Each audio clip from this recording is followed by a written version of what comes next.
Kabir sir क्या बढ़िया सो लगाया आपने। अच्छा तो सुर की बहुत समझ है। हाँ भाई गर्दन क्या हिला रहा है, चल जा पानी लेके आ, गला सूख गया मेरा। जी सर।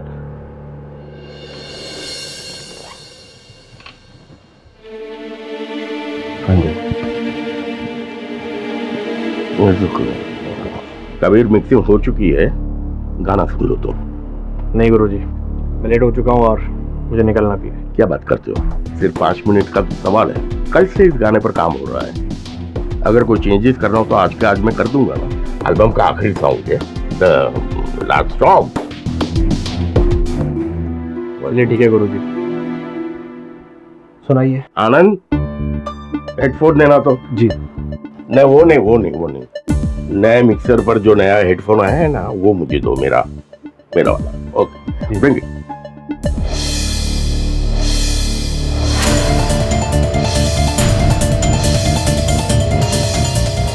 तुम्हारे एल्बम का आखिरी song, just 5 minute, the last song.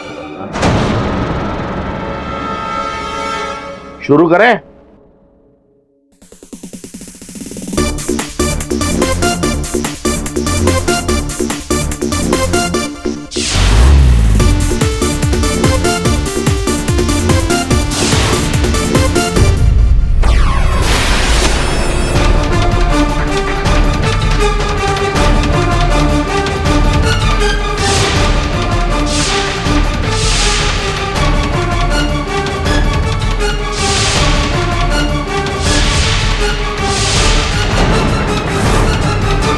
Kabir Kabir Kabir Kabir क्या हुआ तुम्हें?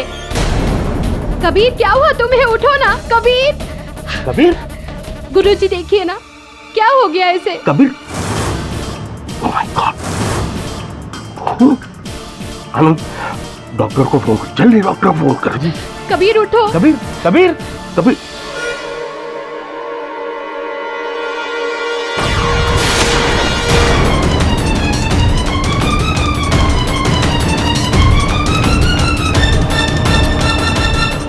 मशहूर सिंगर कबीर अली की मौत एक हादसा है या फिर हत्या? क्या आवाज से भी किसी इंसान की जान जा सकती है? हमारे जानकारी के अनुसार कबीर अली की मौत अपने स्टूडियो में कमबैक एल्बम का आखिरी गाना सुनते वक्त हुई। पुलिस ने संदेह के आधार पर स्टूडियो के मालिक और इस एल्बम के म्यूजिक डायरेक्टर शिशपाल शास्त्री को अरेस्ट किया है। क्या शिशपाल शास्त्री, जिसने कबीर को पहली बार ब्रेक दिया था, क्या उनके हत्या के जिम्मेदार है? क्या पुलिस ये साबित कर पाएगी कि आवाज की मदद से किसी इंसान की जान ली जा सकती है? विचित्र केस है, हत्या का शस्त्र ध्वनि। इंटरेस्टिंग। तो केडी साहब, हमारी राय के हिसाब से कबीर अली का मर्डर शिशपाल ने किया। और आपके इस राय के पीछे कारण जान सकता हूँ मेरा थोड़ा सा? कारण नंबर 1, जिस स्टूडियो में वो अपनी एल्बम का गाना सुन रहे थे, वो स्टूडियो शिशपाल का था।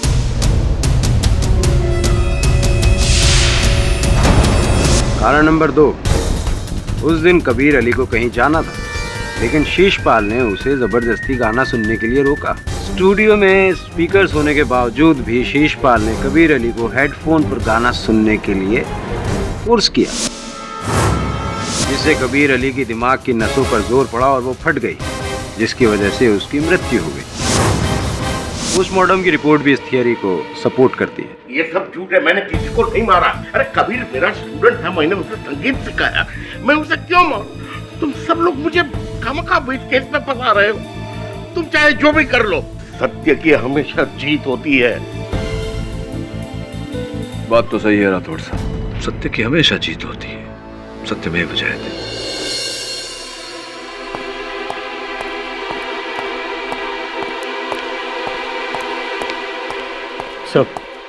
सर आपने म्यूजिक डायरेक्टर शिशपाल का केस ले लिया। आपको पता है ना सर, सारे सबूत उसके खिलाफ है। फिर क्यों सर? ना विचलित क्यों हो रहा है वरुण? ध्वनि से लोगों को कष्ट होते हुए सुना है, लेकिन क्या ध्वनि के कारण किसी को मरते हुए सुना है तुमने? मैं मिला हूं शिशपाल जी से, उनकी बात सत्य है। अब इस सत्य को अदालत में साबित करना है बस। मैं कितनी बार कह चुका हूं कि मैंने कोई खून नहीं किया है। हर मुजरिम अदालत में अपने आप को सच्चा साबित करने के लिए यही कहता है कि मैंने खून नहीं किया। आप ये बताएं कि आपका और कबीर अली का संबंध कैसा था? कैसे संबंध से क्या मतलब है आपका? बड़े अच्छे संबंध थे। वो मेरा स्टूडेंट था। कमाल है, क्योंकि मीडिया और अखबारों में तो अक्सर आपके झगड़ों की खबरें छपती थी और अभी पिछली बार तो आपके झगड़े सुर्खियों में थे।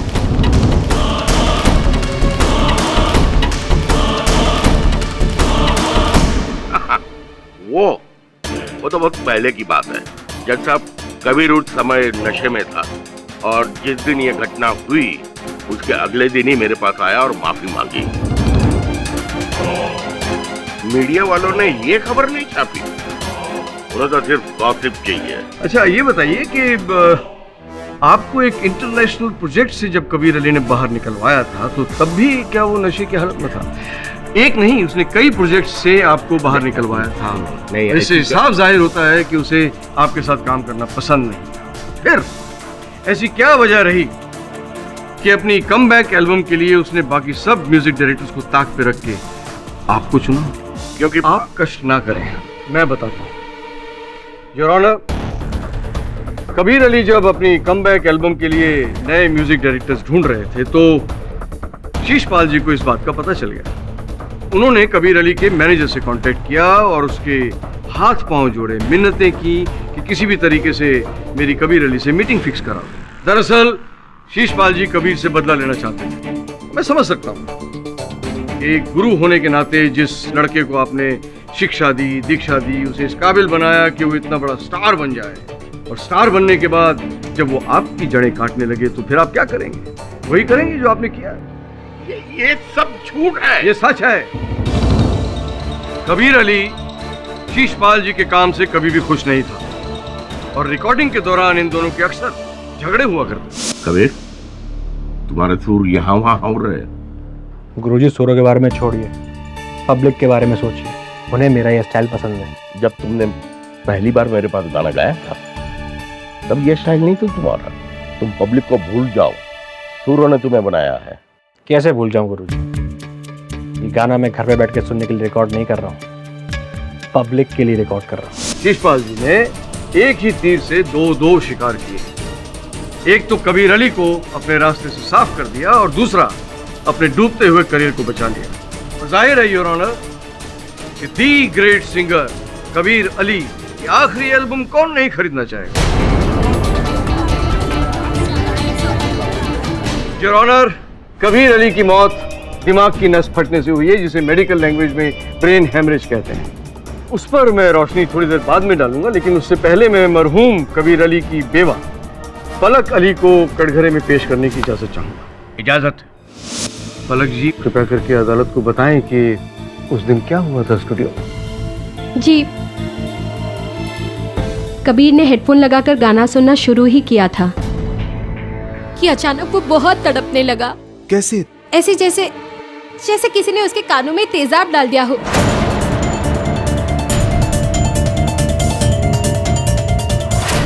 इस सिलसिले में मैं इंस्पेक्टर राठौर को कटघरे में बुलाने की इजाजत चाहूंगा। इंस्पेक्टर राठौर, क्या आप बताएंगे कि शीशपाल जी पर आरोप लगाने की क्या वजह थी पुलिस के पास?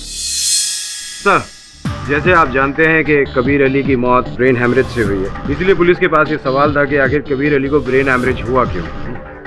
तभी हमारी नज़र उस फोटोग्राफ पर गई जो एज एन एग्जिबिट हमने कोर्ट में भी जमा किया है। उसमें आप देख सकते हैं कि कबीर अली ने हेडफोन पहने हुए हैं जो पीछे रखे मिक्सर से कनेक्टेड है और जिसकी वॉल्यूम 200 डेसिबल पर सेट थी।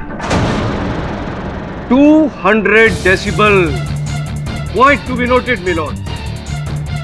ध्वनि में बहुत शक्ति होती है। उड़ता हुआ प्लेन 120 डेसिबल की ध्वनि पैदा करता है योर ऑनर, और एक बड़ा पटाखा 150 डेसिबल की ध्वनि पैदा करता है, जिससे अक्सर इंसान परेशान हो जाता है। तो आप अंदाजा लगा सकते हैं योर ऑनर कि 200 डेसिबल की ध्वनि बिना किसी रोक टोक के सीधा कानों के अंदर जब जाएगी तो दिमाग की नसें नहीं फटेंगी तो क्या हो? प्रोसिक्यूटर साहब, एक प्रश्न उठ रहा है मेरे मन में, कृपया उत्तर दीजिए। कबीर साहब की मृत्यु के कुछ दिन पहले शिशपाल और कबीर साहब एक साथ काम कर रहे थे। अगर शिशपाल जी कबीर साहब की हत्या करना चाहते थे तो कोई आसान सा तरीका अपनाते, इतना जटिल रास्ता क्यों अपनाया? केडी साहब, औरों के लिए जटिल काम हो सकता है, लेकिन शीशपाल के लिए बच्चों का खेल है। आप शायद भूल रहे हैं कि शीशपाल जी म्यूजिक डायरेक्टर हैं। सुरों के साथ, ध्वनि के साथ खेलना, नए नए एक्सपेरिमेंट करना इनका रोज का काम।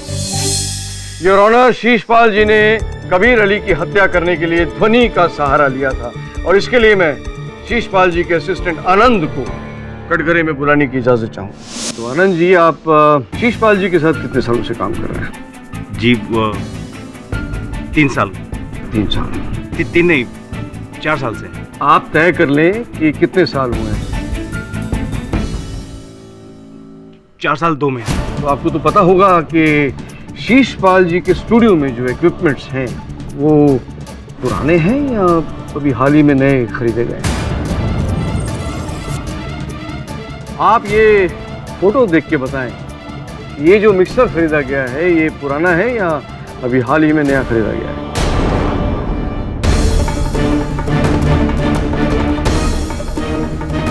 जी नया है। क्यों, पुराना मिक्सर खराब हो गया था जो नए खरीदने की जरूरत पड़ी? जी एक्चुअली वो पुराना वाला सिर्फ 100 डेसिबल साउंड का आउटपुट दे सकता था और गुरुजी को ज़्यादा साउंड की ज़रूरत थी, इसलिए नया खरीदा। ये कबीर अली की मौत से कितने दिन पहले खरीदा गया था? 1 हफ्ता पहले। Point to be noted my Lord, Kabir Ali की मौत से ठीक 1 हफ्ता पहले इन्होंने 200 डेसिबल की ध्वनि पैदा करने वाला ये मिक्सर खरीदा और ये जाहिर है कि उसी मिक्सर से कबीर अली की मौत हुई। अब इससे ज्यादा क्या साबित करने की जरूरत है कि कबीर अली के कातिल यही है? ये केवल संयोग है जज साहब। उस दिन मैंने और भी साउंड इक्विपमेंट्स खरीदे थे मेरे स्टूडियो को अपग्रेड करने के लिए, और ये सब मैंने पलक के कहने पर किया क्योंकि वो चाहती थी कि कबीर के इस एल्बम में लेटेस्ट टेक्नोलॉजी का इस्तेमाल हो। पलक ने आपसे कहा और आपने मान लिया। इतने भोले मत बनिए शीशपाल जी। 200 डेसिबल की ध्वनि, अरे 200 डेसिबल की ध्वनि आप कभी सुन सकते हैं? आप तो क्या, कोई भी नहीं सुन सकता। और किस अपग्रेडेशन की बात कर रहे हैं आप? शीशपाल जी, आपकी भलाई इसी में है कि आप अपना जुर्म अदालत के सामने कबूल कर लें कि आप ही कातिल हैं। प्रोसिक्यूटर साहब, क्या है कि एक गाड़ी की अधिकतम रफ्तार 200 किलोमीटर प्रति घंटे की होती है, किंतु मुंबई जैसे शहर में गाड़ियां 40 किलोमीटर की औसत रफ्तार से चलती है। अब 40 किलोमीटर और 200 किलोमीटर में तो बहुत बड़ा अंतर होता है, तो फिर क्यों कार कंपनियां इतनी अधिक रफ्तार की कारें बनाती हैं? योर ऑनर, वास्तविकता में शिशपाल जी अपने स्टूडियो को आधुनिक तकनीक से लैस करना चाहते हैं, फिर उन्हें उसकी जरूरत पड़ती या ना पड़ती। जिस प्रकार से आजकल टीवी पर 1000 से भी अधिक चैनल्स आते हैं, फोन की मेमोरी 64 GB तक पहुंच गई। अब ये सुविधाएं हैं, इनका उपयोग करना न करना ये व्यक्ति विशेष पर निर्भर करता है। क्यों साहब, है ना? केडी साहब, आपकी तमाम दलीलें आपके मुवक्किल को बचाने में कोई मदद नहीं करेंगी। शीशपाल जी ने ही ये 200 डेसिबल का इक्विपमेंट खरीदा था कत्ल के तहत, और जब कबीर अली उस स्टूडियो में अपना आखिरी गाना सुन रहे थे उस वक्त इन्होंने उस मिक्सचर का वॉल्यूम धीरे धीरे चुपके से बढ़ा दिया। मैं वॉल्यूम कैसे बढ़ा सकता हूँ? जज साहब, जब कबीर ने गाना सुनना शुरू किया तब मैं वॉशरूम गया था। जब मैं वॉशरूम से वापस आया तो कबीर जमीन पर गिरा पड़ा था। योर ऑनर, मैं अदालत में साबित कर सकता हूँ कि मिक्सर का वॉल्यूम शीशपाल जी ने ही बढ़ाया था। कैसे? आनंद से पूछते हैं। आनंद साहब, मुझे आप ये बताइए कि आपके स्टूडियो में वो जो मिक्सर है उसका वॉल्यूम बढ़ाने के लिए इंसान का वहाँ मौजूद होना जरूरी है? जी नहीं सर, हम कंप्यूटर प्रोग्राम की मदद से वॉल्यूम के उतार चढ़ाव की टाइमिंग सेट कर सकते हैं। Point to be noted my lord, Shishpal ji ने उस कंप्यूटर में पहले से ही साउंड बढ़ाने की प्रोग्रामिंग सेट कर रखी थी। वकील साहब, अगर मैंने प्रोग्रामिंग पहले से ही सेट किया होता तो उसका रिकॉर्ड मेरे कंप्यूटर में होना चाहिए। आप चाहो तो मेरा कंप्यूटर चेक कर सकते हो। लेकिन शीशपाल जी, मुझे लगता है कि कोई फायदा नहीं होगा, क्योंकि वो प्रोग्रामिंग जो आपने सेट की थी वो तो आपने पहले ही नष्ट कर दी होगी। आपकी कंप्यूटर के बारे में जानकारी बहुत ही अधूरी है।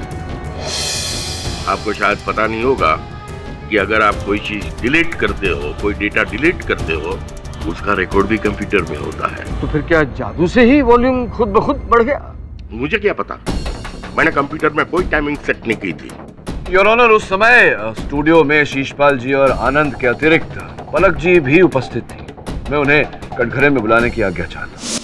पलक जी, आप भी गाती थी, अच्छा गाती थी, सुरीला गाती थी, फिर अचानक संगीत की दुनिया से संन्यास क्यों ले लिया आपने? जी वो शादी के बाद बहुत जिम्मेदारियां बढ़ गई, बस इसलिए। जो करियर आपने खड़ा किया था कठिन संघर्ष करने के बाद, तो जिम्मेदारियों के चलते, उत्तरदायित्व के चलते आपने वो करियर छोड़ दिया।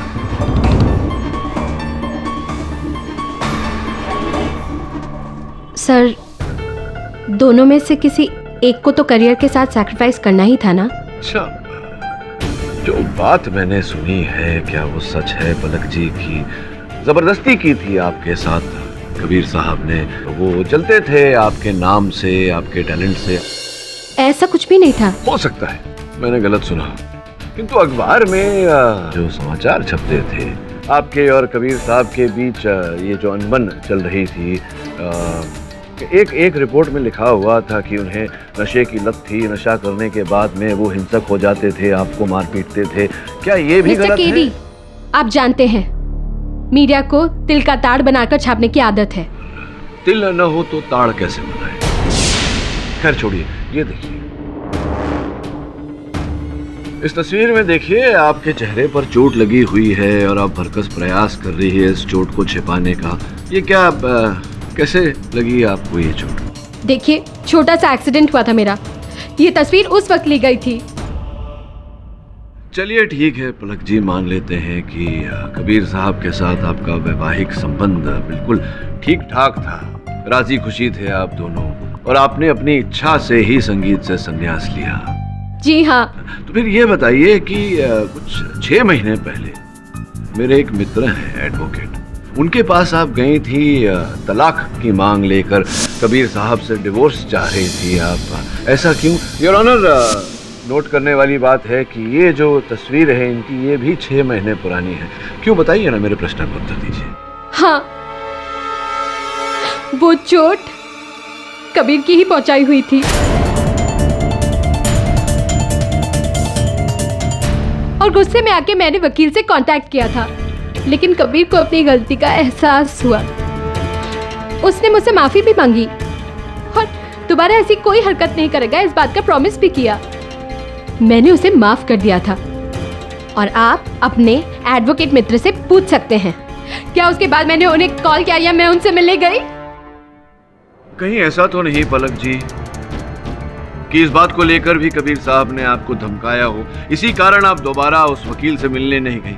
कहीं ऐसा तो नहीं कि 6 महीने आप योजना बनाती रही कबीर साहब से छुटकारा पाने की? कहीं ऐसा तो नहीं कि उस दिन स्टूडियो में आपको अवसर मिल गया और आपने उस मिक्सर की जो क्षमता है वो 200 डेसिबल तक पहुंचाकर कबीर साहब की हत्या कर दी? What?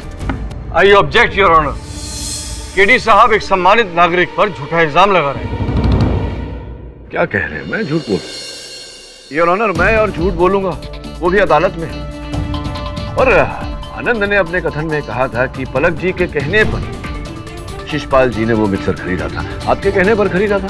हाँ, लेकिन मैंने तो वो सिर्फ बात में कह दिया था। या फिर शिशपाल जी के इस मिक्सर का फायदा उठाकर आपने अपनी योजना को फलीभूत किया? What nonsense! आप मुझ पर शक कर रहे हैं? हाँ, क्योंकि आपके पास कारण था कबीर साहब की हत्या करने का। उस दिन जब शिशपाल जी बाथरूम गए, आपने मिक्सर का डेसिबल बढ़ाया और उनकी हत्या कर दी।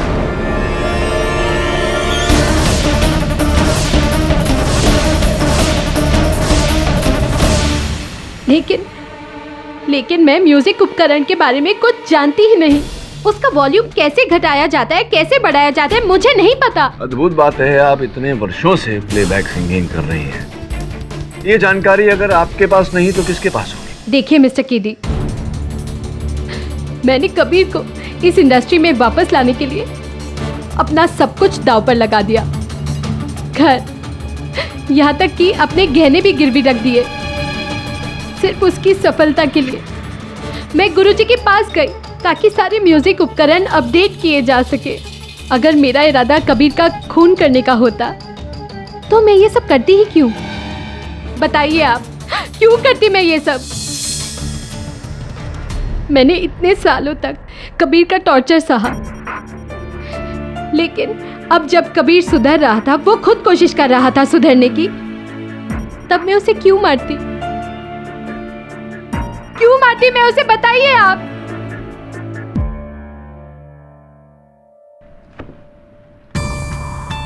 लगता है केडी साहब के पास इस बात का कोई जवाब नहीं है, इसलिए वो सिर्फ इल्जाम पे इल्जाम ही लगा रहे हैं। Your honour. केडी, आपको अपनी बात साबित करने के लिए अदालत के सामने पुख्ता सबूत पेश करने होंगे। यह अदालत कल तक के लिए मुलतवी की जाती है।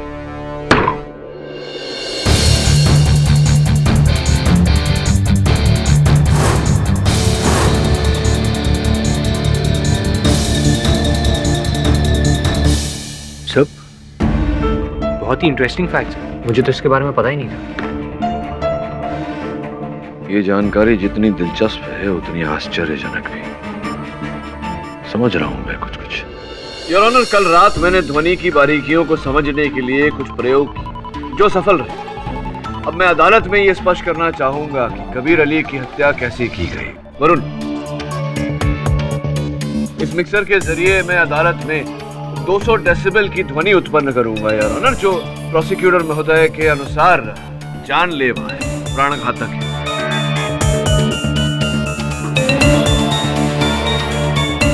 क्यों ना ये प्रयोग हम प्रोसिक्यूटर साहब पर ही करें, क्योंकि इन्हें विश्वास दिलाना महत्वपूर्ण है योर ऑनर। ये क्या बेहुदा मजाक है योर ऑनर? केडी साहब जी, आपको मालूम है कि आप मुझसे केस हारने वाले हैं, तो इसलिए आप क्या मेरी जान ही ले? अरे नहीं, बड़े आपके दुश्मन जहाँ साहब, कैसी बातें कर रहे हैं? वैसे भी आप इतनी आसानी से नहीं मरोगे। नहीं, मेरा मतलब है मैं ये प्रयोग स्वयं पर कर लेता हूँ।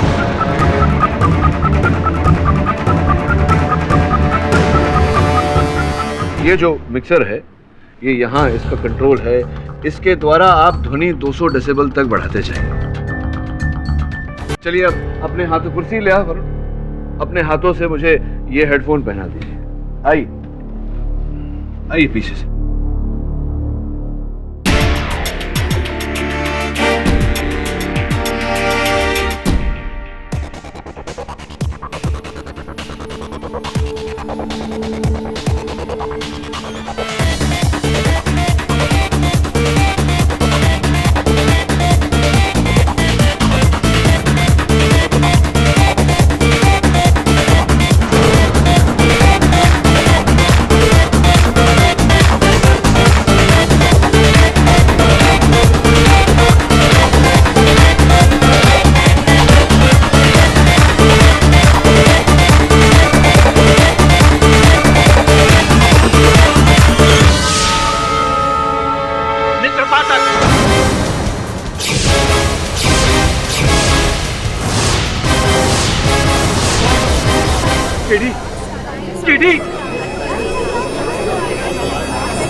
केडी, तुम इस तरह हमें छोड़ के नहीं जा सकते।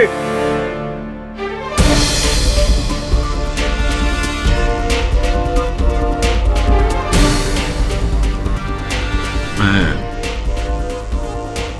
गया नहीं हो जा सकता हूँ। अदालत में अपने भावनाओं को नियंत्रण में रखिए। ये क्या बेहुदा मजाक है जज साहब? केडी, आप ठीक तो हैं ना? जी योर ऑनर, मैं ठीक हूँ। क्षमा चाहता हूँ इस प्रदर्शन के लिए। योर ऑनर, जैसा कि अभी अभी मैंने अभियोग पक्ष महोदय की सहायता से स्वयं पर 200 डेसिबल की ध्वनि का प्रयोग किया, ये प्रमाणित करने के लिए योर ऑनर की ध्वनि से कभी किसी की हत्या नहीं की जा सकती। हमारे शरीर की प्रतिरोधक क्षमता इतनी अधिक होती है कि ध्वनि हमारे शरीर पर असर तो करती है, लेकिन हमें मार नहीं सकती। योर ऑनर, हमारे कान में 3 हड्डियां होती हैं जिन्हें अंग्रेजी में मैलियस, इंकस और स्टेपस कहते हैं। तेज ध्वनि सुनते ही ये हड्डियां सिकुड़ जाती हैं और उस तेज ध्वनि को हमारे मस्तिष्क तक नहीं पहुंचने देती। इसलिए योर ऑनर, मैंने ये प्रदर्शन अदालत में किया। योर ऑनर, मेरी दरख्वास्त है कि बहस को आगे बढ़ाने से पहले किसी एक्सपर्ट की राय ले ली जाए। Absolutely your. इजाजत। डॉक्टर साहब, केडी ने जो साइंटिफिक एविडेंसेस अदालत के सामने पेश किए हैं, उनके बारे में आपका क्या विचार है? KD is absolutely right. आपका कहने का मतलब है कि कबीर की मौत ध्वनि से नहीं हुई? नहीं, साउंड ही इनकी मौत की वजह है।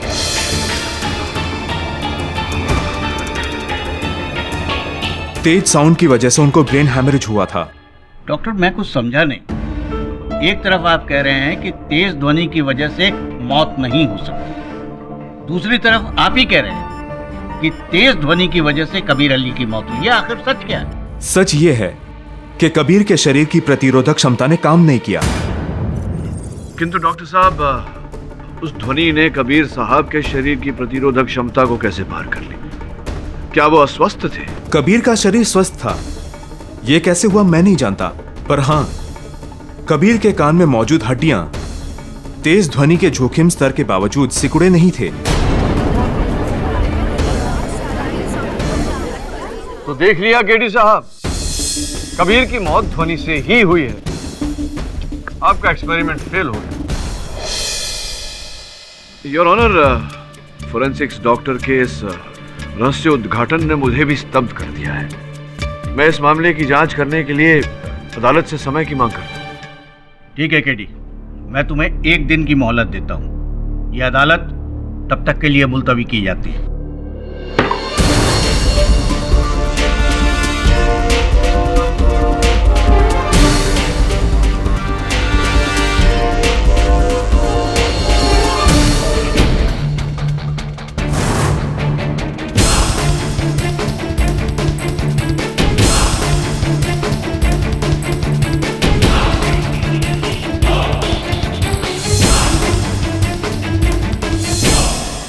Excuse me, Katie's.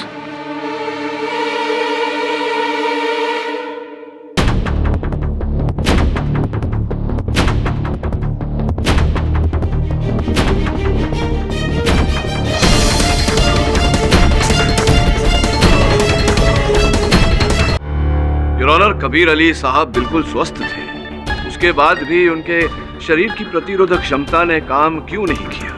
इस प्रश्न का उत्तर पाने के लिए मैं शिशपाल जी के सहायक आनंद को कटघरे में बुलाने की अनुमति चाहता हूं। आनंद, आप गायकों का और संगीतकारों का स्टूडियो से आने जाने का प्रबंध किया करते हैं, तो क्या कभी आपने कबीर साहब के कहीं जाने का प्रबंध किया था? हाँ, एक बार मैं उन्हें रिकॉर्डिंग के दौरान डॉक्टर के पास ले गया था,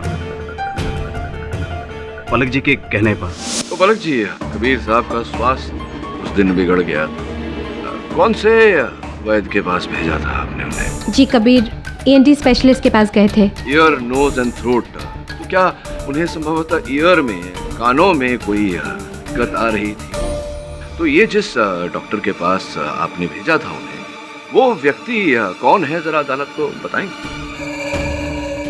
जब मेरा खुद का भाई ENT स्पेशलिस्ट है तो मैं कबीर को किसी और के पास क्यों भेजूंगी? हाँ, ये बात तो है, जब घर ही में काम हो जाए तो किसी को बाहर क्यों भेजना। सुना है कि आपके भाई साहब जो थे, उनकी बनती नहीं थी कबीर साहब के साथ, और वो ये जो विवाह आपका हुआ कबीर साहब के साथ, उसके भी विरुद्ध थे, और इस विषय पर कबीर साहब के साथ वाद विवाद भी हुआ था। सच है ये बात? विवाह किया था आपकी बहन ने कबीर साहब के साथ। क्या आपने इस विवाह को अपना समर्थन दिया था? खुश थे आप इस बात से? नहीं, मेरी बहन ही मेरा परिवार है, और कबीर दूर दूर तक उसके लायक नहीं था। मैंने पलक को बहुत समझाया, लेकिन उसने मेरी एक ना सुनी और कबीर से शादी कर ली। लेकिन शादी के बाद ही कबीर ने अपना असली रंग दिखाना शुरू कर दिया। मैं तुम्हें कितनी बार समझाया कि कबीर को डाइवोर्स दे दो, वो तुम्हारे लायक नहीं है, और ना ही कभी वो सुधर। तुम मेरे घर पे क्या कर रहे हो? मैं यहाँ अपनी बहन से मिलने आया हूँ। ये तुम्हारी बहन नहीं, मेरी पत्नी है। Get out! कबीर, ये क्या बदतमीजी है? तमीज से बात करो भैया से। कल की मार हजम हो गई शायद, और पिटना है? औरत पे हाथ उठाता है भैया।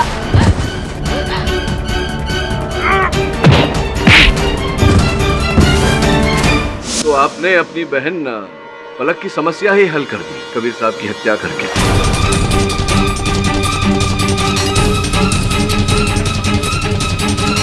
ऑब्जेक्शन योर ऑनर, केडी साहब एक सम्मानित डॉक्टर का अपमान कर रहे हैं। योर ऑनर, प्रोसिक्यूटर महोदय के लिए तो मेरे मुवक्किल शिशपाल जी के अतिरिक्त यहाँ उपस्थित हर व्यक्ति सम्मानित है। आप कृपया इन्हें आदेश दें कि मुझे बीच में न टोकें। Permission granted. Your honour, Kabir साहब की जेब से कान में डालने वाली दवा ईयर नेक्टर की ये शीशी मिली। इसे हमने लेबोरेटरी में जांच के लिए भेजा। जो रिपोर्ट वहां से हमने पाई उसके अनुसार इसमें कानों में डालने वाली दवा नहीं थी योर ऑनर, बेंजोपेन था, जिससे कान की छोटी हड्डियां नकारा हो जाती है। एक मिनट, इसे कृपया विस्तार से समझाने का कष्ट करेंगे। डॉक्टर साहब, बेंजोपेन नामक ये रसायन मनुष्य के कानों पर क्या असर करता है, ये कृपया अदालत को बताएं। ये रसायन कानों को सुन कर सकता है, पर इससे सुनने की शक्ति पर कोई असर नहीं पड़ता। और हाँ, इस रसायन की वजह से कान के कुछ हिस्से नकारा हो सकते हैं। कुछ हिस्से नकारा हो जाते हैं से अर्थ है आपका जैसे कि कान की रक्षा करने वाली वो छोटी छोटी हड्डियां। इस केमिकल की वजह से तेज साउंड आने पर भी ये बोन्स दिमाग की रक्षा नहीं कर सकती, और रक्षा के अभाव में तेज ध्वनि मनुष्य के मस्तिष्क को आघात पहुंचा सकती है। ऑर्डर। डॉक्टर साहब, अगर ये बात सही है तो फिर पोस्टमार्टम रिपोर्ट में आप ये क्यों नहीं पकड़ पाए? योर ऑनर, प्रोसिक्यूटर साहब के इस प्रश्न का उत्तर मैं देना चाहूंगा। वास्तविकता में बेंजोपेन शरीर के अलग तत्वों से बड़ी सरलता से घुल मिल जाता है, जिसके कारण फोरेंसिक के डॉक्टर उसे पकड़ नहीं पाए। ठीक कह रहा हूं? KD is absolutely right. Your honour, Kabir साहब की मृत्यु का कारण कान की दवा की ये बोतल है। कबीर साहब को मारने का, उनकी हत्या करने का ये षड्यंत्र दो लोगों ने रचा था। पलक, जो कबीर साहब से तंग आ चुकी थी, छुटकारा पाना चाहती थी, और पलक की सहायता की उनके भाई साहब डॉक्टर समीर अस्थाना ने कान की दवा की इस बोतल में बेंजोपेन मिलाकर, जिसके कारण कबीर साहब की कान की हड्डियां नकारा हो गई, उनकी रक्षात्मक क्षमता खत्म। इस षड्यंत्र के दूसरे चरण को अंजाम दिया पलक ने रिकॉर्डिंग के आखिरी दिन पर मिक्सर का वॉल्यूम 200 डेसिबल तक बढ़ाकर।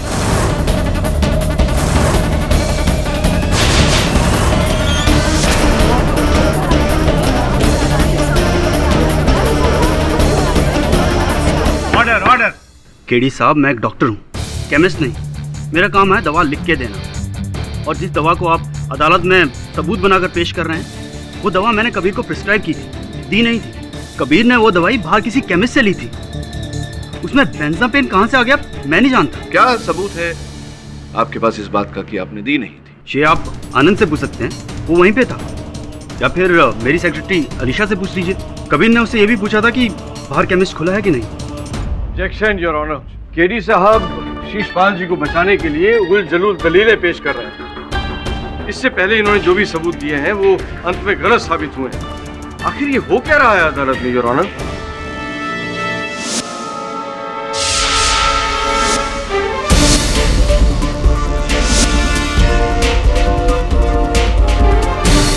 क्या बात है केडी साहब, आप क्यों मुस्कुरा रहे हैं? अपनी मूर्खता पे मुस्कुरा रहा था। आपने मान लिया कि आप गलत थे? हाँ, बहुत बड़ी भूल की है मैंने। अब देखिए ना, हर प्रश्न का उत्तर मेरे सामने था, मैं ही इन्हें अनदेखा कर रहा था। बताता हूँ। शिशपाल जी, कितने वर्षों से आनंद जो आपके सहायक हैं, आपके साथ कितने वर्षों से काम कर रहे हैं? 4 साल 2 महीने। तकरीबन उतना ही समय से काम कर रहे हैं। 4 साल 2 महीने। तब से जब से पलक जी आपके साथ गाना गाती थी। तो ये बताइए शिशपाल जी कि इतने वर्षों से आनंद आपके साथ है, कभी आपने उसे मौसीकी गायक की क्यों नहीं सिखाई? गायिका उसे। योर ऑनर, केडी साहब मुद्दे से भटक रहे हैं। मृत्युंजय झा साहब, इस केस का रहस्य आनंद के काम से ही जुड़ा हुआ है, आप कृपया बीच में न टोकें। बताइए शिशपाल जी, क्यों नहीं सिखाई आपने गायकी आनंद? उसे कभी दिलचस्पी ही नहीं दिखाई, और वो जिस तरह से बोलता है वो तो गाएगा कैसे? अच्छा, तो जब उसने दिलचस्पी ही नहीं दिखाई, रुचि ही नहीं दिखाई, तो फिर रियलिटी शोज में भाग कैसे लिया उसने? हाँ? आपको इस बात का ज्ञान नहीं है ना नहीं। कि उसने रियलिटी शोज में भाग लिया? नहीं। आनंद, किस किस रियलिटी शो में भाग लिया आपने बताएंगे? देखिए, झूठ मत बोलिएगा, मेरे पास उस हर रियलिटी शो की रिकॉर्डिंग है। जी, म्यूजिकल आइडल, म्यूजिकल आइडल, गाना और बजाना, गाना और बजाना, म्यूजिकल आइडल 2, म्यूजिकल आइडल 2। मेरा संदेह ऐसे ही निकला आनंद, मतलब वो हर शो जिसमें पलक जी जज थी।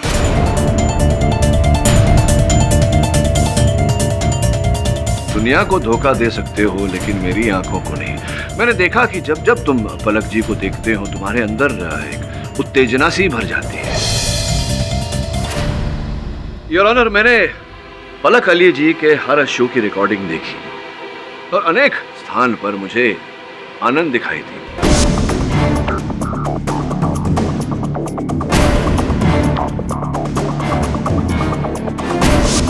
मैंने इस बात को महत्व नहीं दिया ये सोचकर कि शिशपाल जी ने इन्हें किसी कार्य के लिए भेजा होगा, किंतु जब सारे रास्ते बंद हो गए तो मेरी नजर आनंद पर गई। आनंद उस हर जगह उपस्थित था, रिकॉर्डिंग स्टूडियो में, केमिस्ट के पास, डॉक्टर अस्थाना के क्लिनिक में, और शिशपाल जी ने मेरे संदेह को विश्वास में बदल दिया ये कहकर कि इन्होंने आनंद को उन रियलिटी शोज में नहीं भेजा था। तो क्यों हिस्सा लिया आपने उन रियलिटी शोज में? मैं बताता हूं। उन रियलिटी शोज में हिस्सा लेना, शिशपाल जी का सहायक बनना, इन सारे कार्यों के पीछे एक ही कारण था, पलक अली। और इसी कारण से तुमने कबीर अली की हत्या भी की है।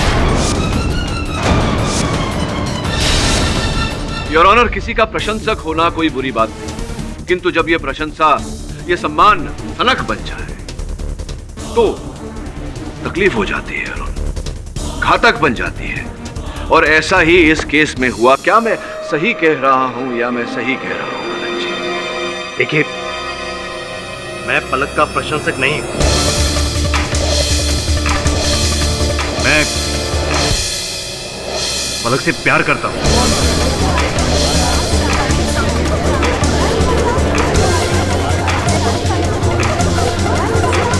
Order, order. पलक के लिए मैं गांव छोड़कर यहाँ आया। पलक के लिए मैंने गुरुजी के यहाँ नौकरी की, लेकिन एक दिन अचानक से एक गंदा नालायक इंसान कबीर पलक की जिंदगी में आया। पलक ने उससे शादी कर ली। मुझे बहुत गुस्सा आया। फिर मैंने सोचा कि अगर पलक की खुशी से मैं तो यही सही। मैं गुरुजी के यहाँ नौकरी करता रहा। पलक वहां बीच बीच में आती थी। इस बहाने पलक को देखने का मौका मिल जाता। कबीर बहुत ही गंदा इंसान। उसने गुरुजी से झगड़ा कर लिया। चली हो गया। अब खड़ा खड़ा मेरी शक्ल क्या देख रहा है? चल जा, कुछ चखना बना लेके आ, जा।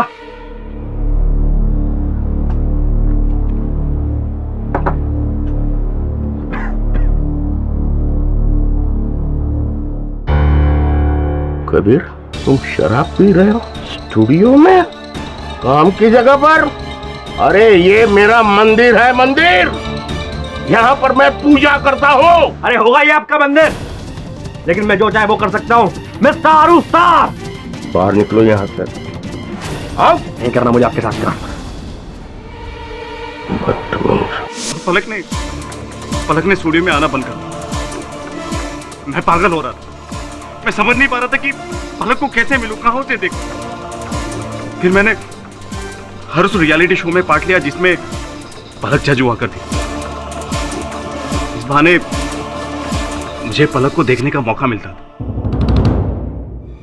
लेकिन कबीर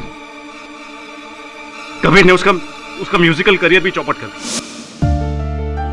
एक दिन पलक स्टूडियो में आई। पलक को गुरुजी के सामने कबीर के करियर के लिए भीख मांगते देखना मुझसे देखा नहीं। आप भी जानते हैं गुरुजी, उसके इस डूबते हुए करियर को सिर्फ आप ही बचा सकते हैं। आपके अलावा और कोई नहीं बचा सकता। प्लीज गुरुजी, मैं आपके हाथ जोड़ती हूँ। मैं बर्दाश्त नहीं कर पा। पलक को ये गिड़गिड़ाते देखना मुझे सहन नहीं हुआ। इसीलिए मैंने कबीर को मारने का फैसला किया।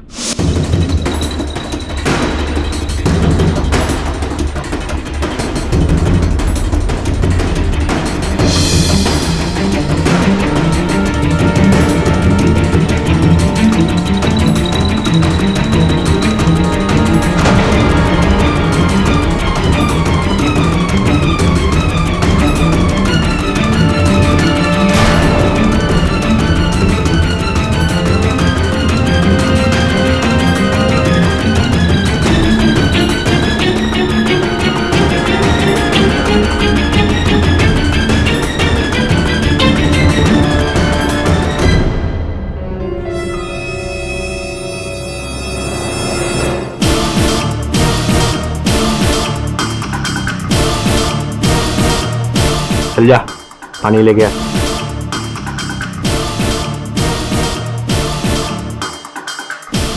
कबीर मिक्सिंग हो चुकी है, गाना सुन लो तुम।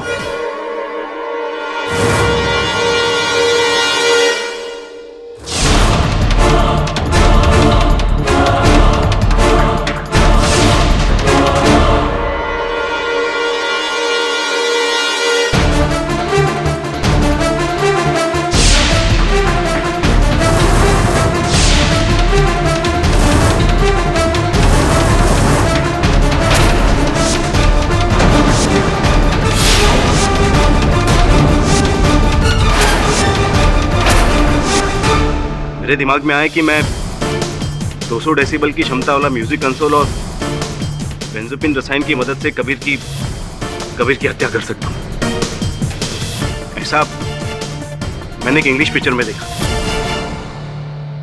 डिफेंस प्रेस चलो। आनंद ने अपना गुनाह खुद कबूल किया है। कबीर अली की हत्या करके इन्होंने एक नहीं बल्कि 2 जिंदगियों को खराब किया है।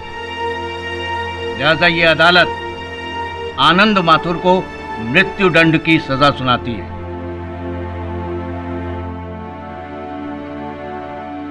और शिषपाल शास्त्री को तमाम इल्जामात से बाइज्जत बरी करती है। The case is close.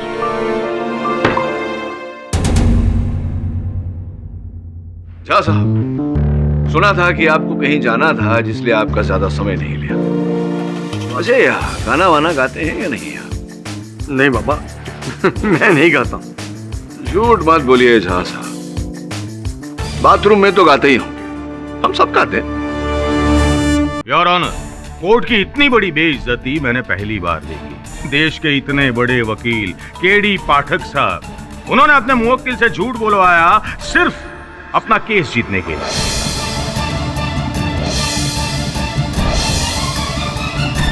मैंने ऐसा कुछ नहीं किया। वैसे भी सच की लड़ाई लड़ने वालों को झूठ का सहारा लेने की आवश्यकता नहीं होती। पाठक साहब, बड़ी बड़ी बातों से क्या होता है? और योर ऑनर, बड़ी बड़ी बातें करना कोई इनसे ही सीखे। मिलोड, ये हरिया कोर्ट में दोहराने के लिए तैयार है कि किस तरह पाठक साहब ने उसे झूठी गवाही देने के लिए मजबूर किया, वो भी सिर्फ केस जीतने के लिए। क्या पाठक साहब ने तुम्हें झूठी गवाही देने के लिए मजबूर किया था?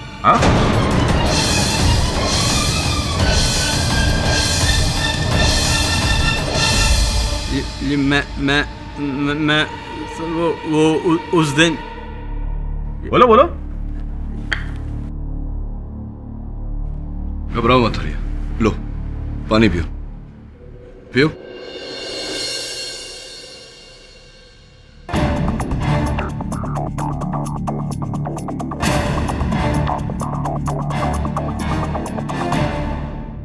अब अदालत के सामने सच सच बताओ। चिंता मत करो, हम सब तुम्हारे साथ है। बताओ क्या हुआ था उसे।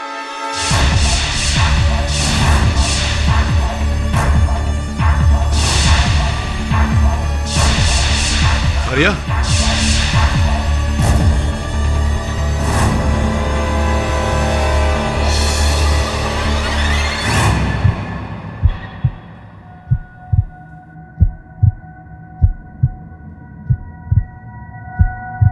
योर ऑनर, एम्बुलेंस बुलाने का आदेश दीजिए।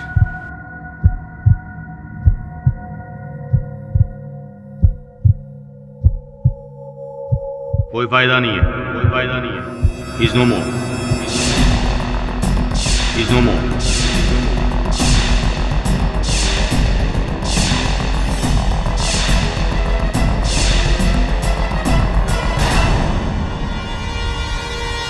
सर, हरिया को जहर दिया गया था। आपने देखा उसके मुंह से कैसे झाग निकल रहा था? संभवतः जहर उस पानी में था जो मैंने उसे पिलाया। लेकिन प्रश्न ये उठता है कि बीच अदालत में उस पानी में जहर आया कहां से? मैं समझाता हूं कैसे छूटी हरिया के सांसों की डोर। ये बताने आ गए हैं इंस्पेक्टर राठौर। फॉरेंसिक की अगर माने तो जहर इसमें था। ये तो मेरा रुमाल है। ये कैसा बेहुदा आरोप है इंस्पेक्टर राठौर? भरी अदालत के सामने पाठक साहब ने इस रुमाल से उस ग्लास को पहुंचा था।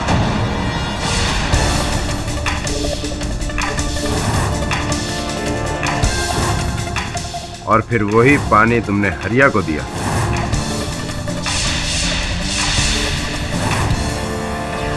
आई am sorry to say, but you are under arrest.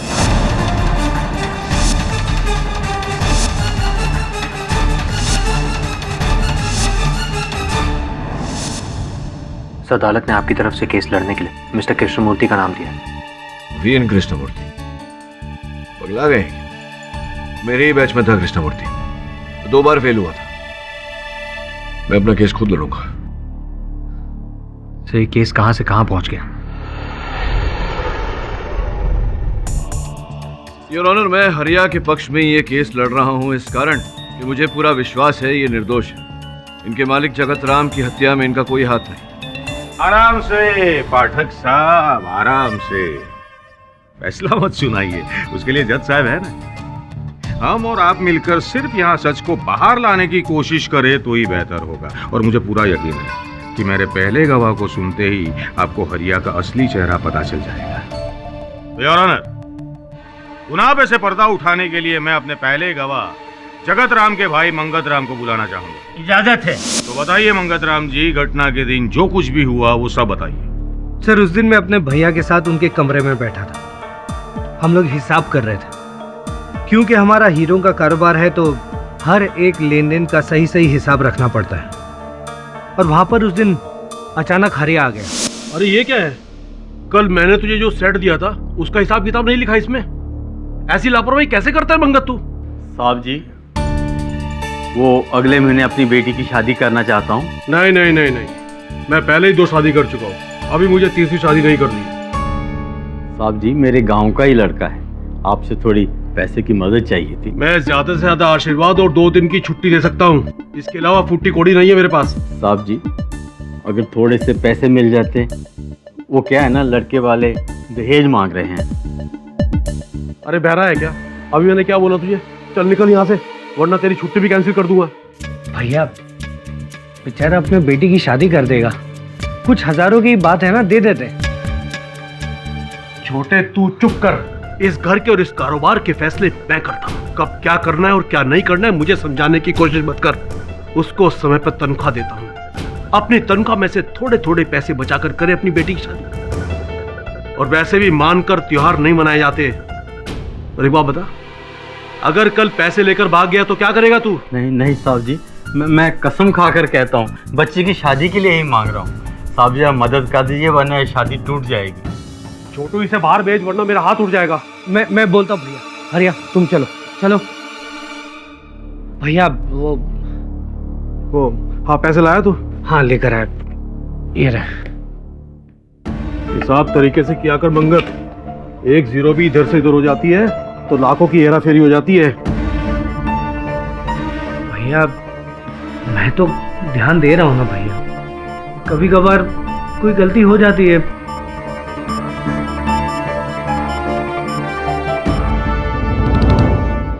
अरे तुझे जाने के लिए कहा था, यहाँ खड़ा क्या कर रहा है? साहब जी, मैं फिर से विनती करने आया था, आपके अलावा मेरी और कोई उम्मीद नहीं है। साहब, थोड़ा मदद कर दीजिए ना। अभी करता हूँ तेरी मदद।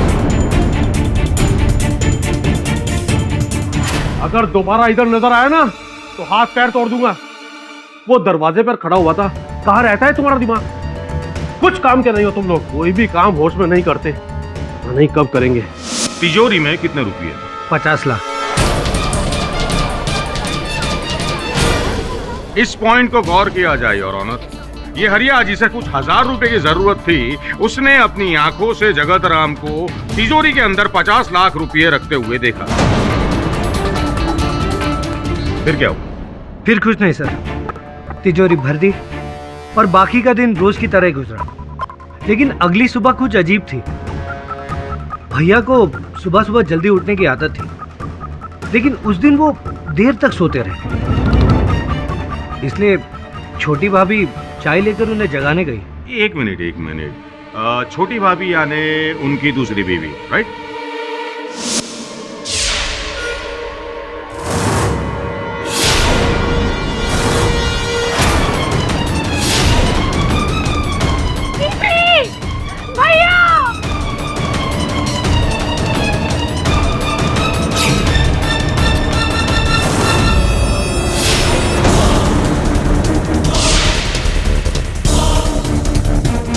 फिर सर हमने पुलिस को फोन किया और उन्होंने तहकीकात शुरू कर दी। ये कमरा किसका है? मेरा है साहब।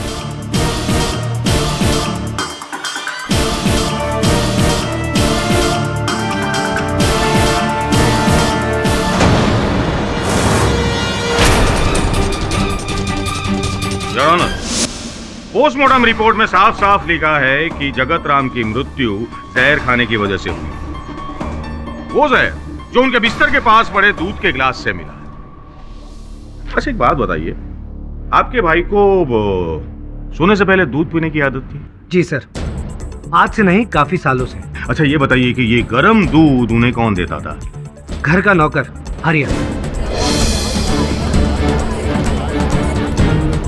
सुना आपने पाठक साहब, हीरो का कारोबार करने वाले जगत राम ने हरिया को आर्थिक रूप से मदद करने से इनकार कर दिया। हरिया जानता था कि तिजोरी के अंदर रुपये थे और चाबी तकिए के अंदर। नतीजा, जहर वाला दूध, तिजोरी खाली और रुपये हरिया के कमरे से मिले। पाठक साहब, इससे ज्यादा सिंपल और साफ और क्या हो सकता है? हाँ? योर ऑनर, ये खून हरिया ने ही किया। देसाई साहब, अक्सर देखा गया है कि अदालत में जो बहुत ही स्पष्ट और सरल दिखाई देता है, उसके पीछे एक उलझी हुई कहानी होती है।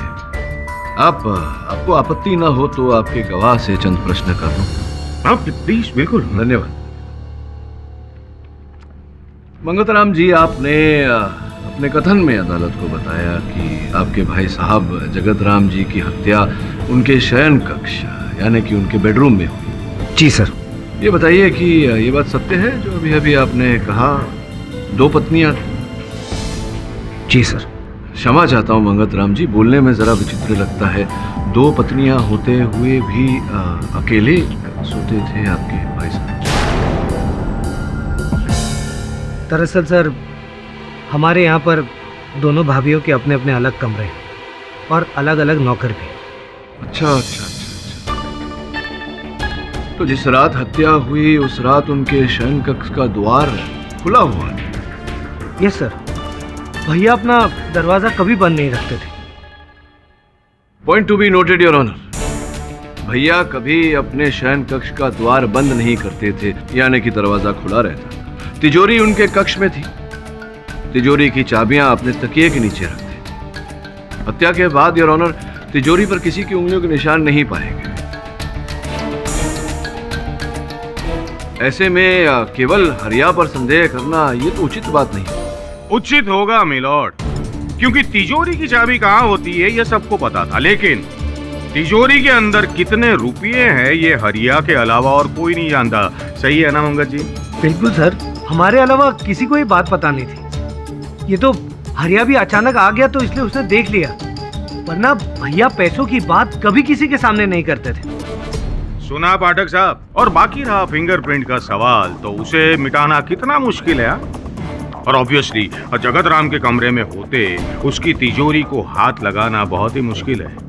इसलिए पैसों तक पहुंचने के लिए सबसे पहले जगत राम को मौत के घाट उतारना जरूरी था। हरिया ने ठीक बिल्कुल वही किया और उसने रात को जगत को पीने वाले दूध में जहर मिला दिया।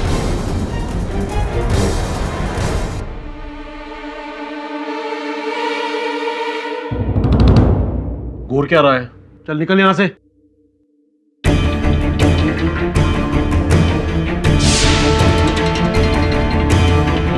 और उसके बाद 10-15 मिनट के बाद हरिया कमरे में आया। तब तक जगत जी ने दम तोड़ दिया था और उसके लिए पैसे चुराना बहुत ही आसान था।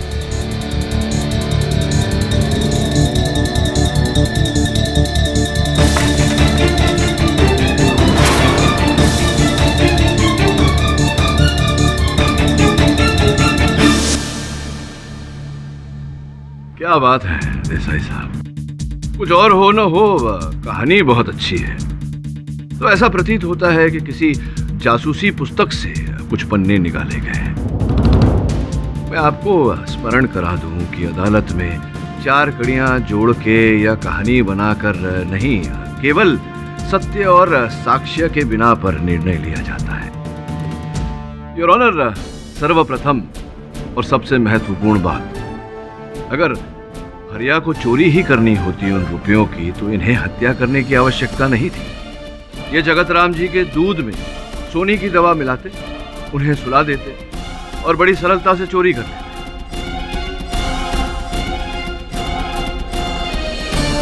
इसका अर्थ ये है कि जिसने भी जगत राम जी की हत्या की है वो जगत राम जी की हत्या करना चाहता था। और यही उद्देश्य हरिया का भी था।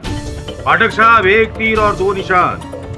जगत राम ने उसकी जो बेइज्जती की थी उसका बदला भी ले लेता और आसानी से पैसे भी चोरी कर लेता। नहीं नहीं नहीं देसाई साहब, ये बताइए कि अगर हरिया को इस बेइज्जती का इतना ही मन दुख होता तो इतने वर्षों से उस घर में घुट घुट कर क्यों जीते? नौकरी छोड़ भी सकते थे। और फिर चोरी की, हत्या की मान लेते हैं तो भागे क्यों नहीं? भाग भी सकते थे। और फिर चोरी किए हुए पैसे इन्होंने अपने ही कक्ष में छिपाया। ऐसी मूर्खता ये क्यों करेंगे, जबकि ये जानते होंगे कि अगर पैसे वहां तिजोरी से लापता मिले तो घर की छानबीन होगी, इनका कक्ष भी टटोला जाएगा और अगर इनके कक्ष में रुपए मिले तो संदेह इन पर आएगा। इसका अर्थ ये होता है यार कि हत्यारा जो भी है वो चाहता था कि इसका आरोप हरिया पर आए। देखिए पाठक साहब, नहीं नहीं देसाई साहब, धीरज रखिए, मेरी बात अभी तक पूरी नहीं हुई। हरिया जी कौन सी कक्षा तक पढ़े हैं?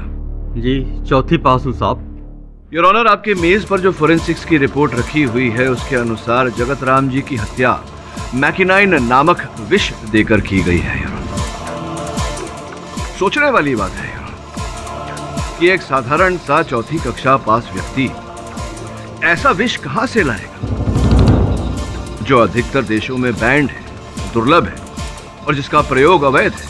बड़े दुख की बात है केडी साहब कि बैंड चीजें शोरूम में सजाकर बिकती नहीं है, लेकिन अवैध तरीके से हर जगह पे मिलती है। उसे पाने के लिए पढ़ाई नहीं, पैसे चाहिए। हाँ, लेकिन वही तो नहीं थे हरिया जी के पास। योर ऑनर, मुझे पूरा विश्वास है कि जगत जी की हत्या किसी एक व्यक्ति ने नहीं, लोगों ने मिलजुल कर की है।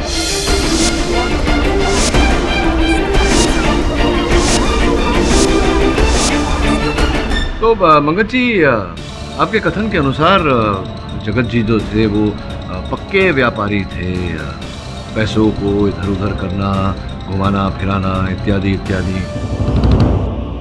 तभी तो योर ऑनर जगत राम जी ने पहली पत्नी को तलाक दिए बिना ही दूसरी शादी कर ली। पैसों के बूते सर बड़ा ऊपर रखकर घूमते थे और ये तो आम जानकारी है योर ऑनर कि पैसों के साथ साथ मनुष्य दुश्मन भी कमाता है। योर ऑनर, दूध के गिलास पे 3 लोगों के उंगलियों के निशान थे। एक जगत राम जी, दूसरा हरिया और तीसरा घर का बावर्ची किशन। फिर कैसे? अद्भुत बात है देसाई साहब, इस केस की शुरुआत में आप ही ने कहा था कि उंगलियों के निशान मिटाना बहुत ही सरल होता है। योर ऑनर, मैं घर के बावर्ची किशन को कटघरे में बुलाने की अनुमति चाहता हूं। अनुमति है। उस रात रसोई में जब आप दूध गर्म कर रहे थे, आपके अतिरिक्त कोई और था? नहीं साहब, लगभग सब सो गए थे और रसोई बंद करने से पहले आखिरी काम यही होता था, तो मैं अकेला ही था।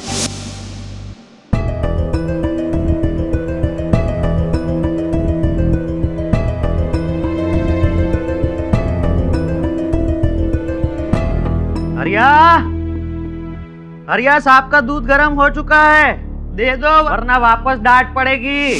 फिर मैं सोने चला गया। अच्छा, तो जाइए बैठिए ना, खड़े क्यों?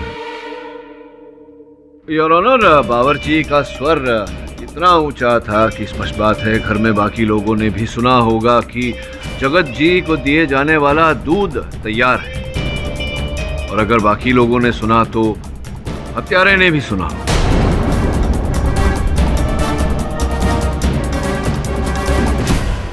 हत्यारा ये भी जानता होगा कि जगत जी को रात को दूध पीने की आदत है। तो आखिर ये खूनी है कौन केडी? यही तो जानना है, किंतु ये जानने से पहले ये जानकारी प्राप्त करनी है कि उस रात उस घर में कौन कौन उपस्थित था जिसका जगत जी के मरने से लाभ होता था, और उन सदस्यों में से कौन सदस्य ऐसा था जो मैकिनाइन जहर प्राप्त कर सकता। एक मिनट, जगत के पैसे घर के पैसे थे, फिर घर वालों को उसको चुराने की कोई जरूरत नहीं, और वैसे भी पैसों की सबसे ज्यादा जरूरत हरिया को थी। और रही बात जहर की, तो मैं पहले ही बता चुका हूं कि अवैध तरीके से जहर खरीदा भी जा सकता है। योर ऑनर, पाठक साहब बेकार की बातों में उलझा कर अदालत का समय बर्बाद कर रहे हैं। ये अभी तक कुछ साबित नहीं कर पाए, ना ये कि हरिया निर्दोष है, ना ये कि हरिया ने दूध में जहर नहीं मिलाया, और ना ये कि जगत के मरने के बाद हरिया वापस रूम में गया था। दरअसल बात यह है कि हरिया वापस रूम में गया, उसने तकिया फाड़ा और उसमें से चाबी निकाली। नहीं, जब मैं वापस गया था तो फाड़ा हुआ तकिया पहले से ही नीचे पड़ा हुआ था। एक मिनट, इसका मतलब ये कि फाड़ा हुआ तकिया जमीन पर पड़ा था। तो तुम मानते हो कि पैसे चोरी करने के मकसद से तुम जगत के रूम में वापस गए थे? योर ऑनर, ये हरिया अपनी जान बचाने के लिए अदालत में झूठ पे झूठ बोल रहा है। तो मेरी अदालत से दरख्वास्त है कि इसे चोरी और खून के इल्जाम में कड़ी से कड़ी सजा दी जाए। नहीं, मैंने कोई खून नहीं किया, मैंने कोई चोरी नहीं की। जज साहब, मैं तो वही कह रहा था जो वकील साहब ने बोला है।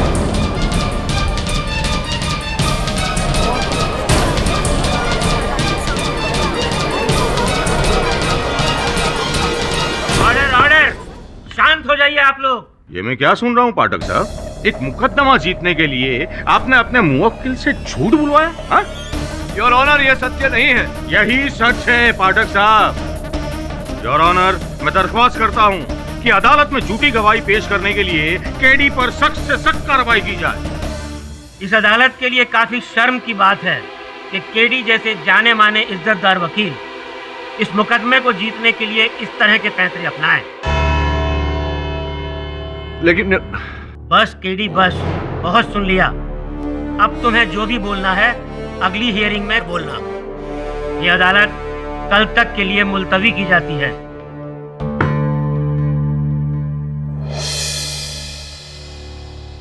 मैंने कोई खून नहीं किया, मैंने कोई चोरी नहीं की। जज साहब, मैं तो वही कह रहा था जो वकील साहब ने बोला है। इस अदालत के लिए काफी शर्म की बात है कि केडी जैसे जाने माने इज्जतदार वकील इस मुकदमे को जीतने के लिए इस तरह के फैसले अपनाए। बस केडी, बस, बहुत सुन लिया। अब तुम्हें जो भी बोलना है अगली हियरिंग में बोलना।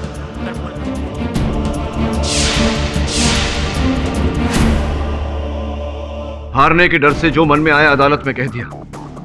अब आपके कथन का क्या परिणाम होगा ये जानते हैं आप?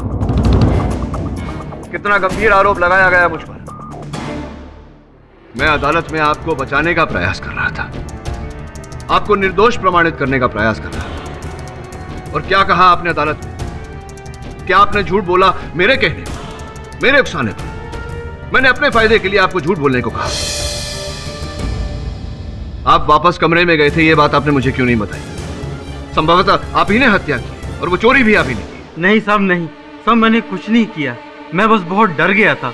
मैंने वाकई कोई खून नहीं किया सर। अदालत न्याय का मंदिर होता है और न्यायालय में कोई सच को लेकर खिलवाड़ नहीं कर सकता जैसा कि आपने किया है। और आपने जो किया है उसका भुगतान आपको भरना पड़ेगा। जो झूठ आपने बोला है, अब आप देखिए मैं अदालत में क्या करता हूं। सबके सामने सच को लाऊंगा।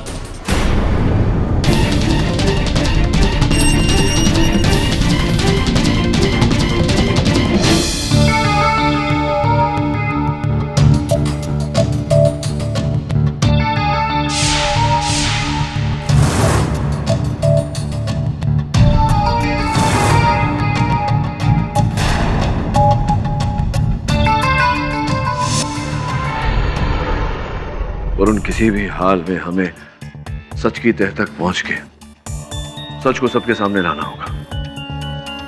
वरुण, वो विष जिससे हरिया की हत्या हुई थी, उसका कुछ पता चला? यस सर, हरिया की मौत जिस जहर से हुई उसका नाम है मैकिनाइन। मैकिनाइन तो वही विष है जिससे जगत राम जी को भी मारा गया था। इंटरेस्टिंग।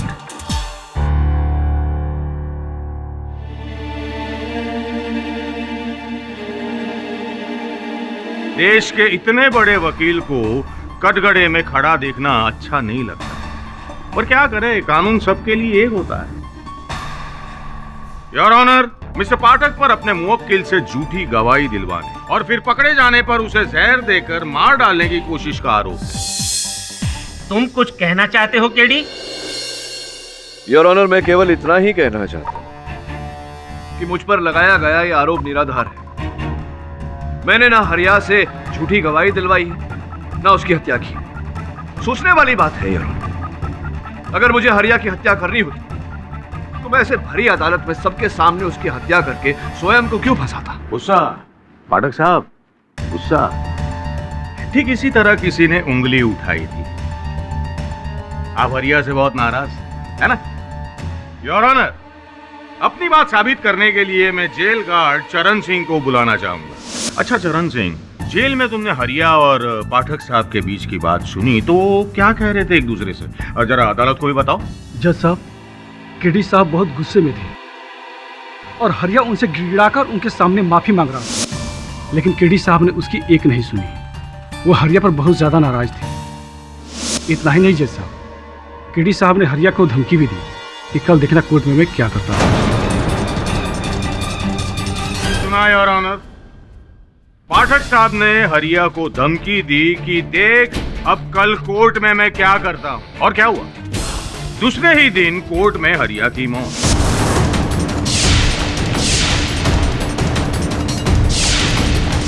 वाह पाठक साहब वाह, कही हुई बात बखूबी निभाते हैं आप। योर ऑनर, मैं चरण सिंह से प्रश्न करना चाहूंगा। इजाजत।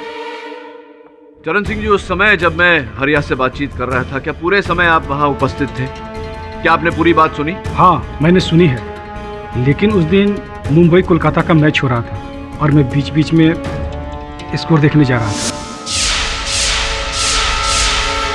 योर ऑनर, चरण सिंह ने आधी अधूरी बात सुनी और बात को कुछ और ही समझा। मैं हरिया से ये कह रहा था कि अगर मुझे जरा सी भी शंका हुई कि जगत राम की हत्या में उसका हाथ है तो मैं उसे अदालत में कड़ी से कड़ी सजा दिलवाऊंगा, सत्य को सामने लाऊंगा। और सच सामने आ ही गया है ना?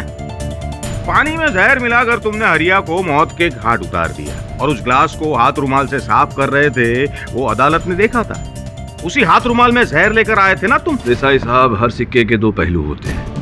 अगर मैं आपसे ये कहूं कि जहर पहले से ही पानी में उस ग्लास में उपस्थित था और वहां से मेरे रुमाल पे लगा, तो क्या अदालत में आप इस बात को जुटला पाएंगे? फिर अदालत को गुमराह किया जा रहा है साहब। किसी को कैसे पता था कि हरिया को वही जहर वाला पानी दिया जाएगा और किसी को उसकी मौत से क्या मिलता?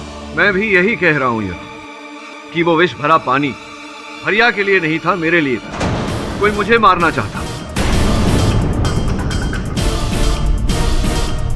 और सबसे विशेष बात यह है यहाँ कि उस पानी में मैकिनाइन विष मिला था, वही विष जिससे जगत राम की हत्या हुई। मान लिया पाठक साहब कि वो जहर आपके लिए था, पर सवाल ये है कि वो जहर उस ग्लास तक पहुंचा कैसे?